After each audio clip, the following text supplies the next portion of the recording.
A weary traveler knocked on every door in a proud little town, asking for water and a bit of bread. One by one, doors slammed in his face until a poor widow invited him in. The next morning, the townspeople woke to find their wells dry, all except hers. Sometimes kindness is a test in disguise, and the reward, a miracle. The sun had begun its descent over the valley town of Lareth. It was harvest season, barns full, granaries bursting, and laughter rolling down the cobbled lanes.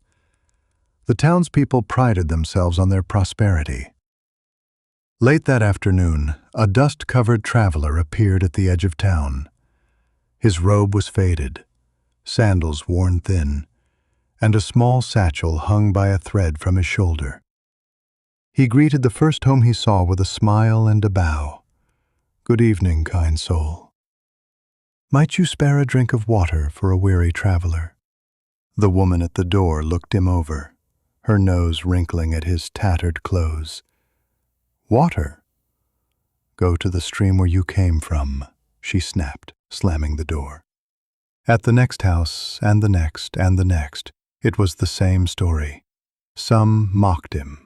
Others ignored him entirely. One child whispered, "He looks like a beggar," and was quickly hushed by her father. By dusk, only one cottage remained, a crooked little house at the far end of the lane.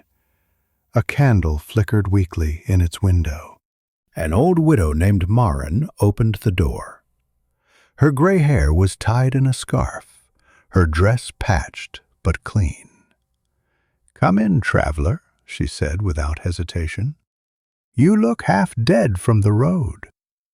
He stepped inside, greeted by the warmth of her tiny hearth. The traveler's eyes softened. "I've nothing to give in return," he murmured. "I ask nothing," Marin replied, "but share my bread while it's still warm." They ate in silence, broken only by the crackle of the fire. When the traveler asked where he might draw water, Marin fetched him a cup from her last jug. As night deepened, thunder rumbled in the hills. The traveler smiled faintly. "You have given freely when others would not," he said. "Kindness, like water, flows only where hearts are open." Marin didn't understand his words, but she nodded and offered him the cot by the fire. By morning he was gone, leaving only a faint scent of rain and a small silver coin on her table. That day the wells of Lareth ran dry. The stream to the east turned to cracked mud. Panic swept through the town. Buckets clanked, ropes squealed, and shouts filled the air. Only Marin's little jug, filled to the brim the night before, remained full, and it did not empty. She poured, and still it flowed clear and cold. When word spread, the villagers rushed to her door. "How is it your water still flows?" they demanded. Marin, trembling, showed them the silver coin left by the traveler.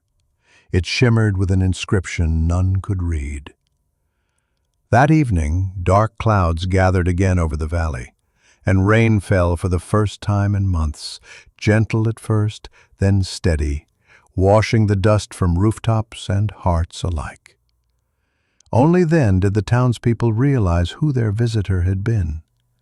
Some said he was a saint. Others whispered he was the wind itself, walking as a man. But all agreed on one thing. Kindness had saved them when pride could not. The traveler may have vanished, but his lesson remained. Kindness costs little, but can change everything. If this story moved you, don't forget to like, share, and subscribe to Lanes and Lanterns, where every tale reminds us that unseen hands still guide our paths.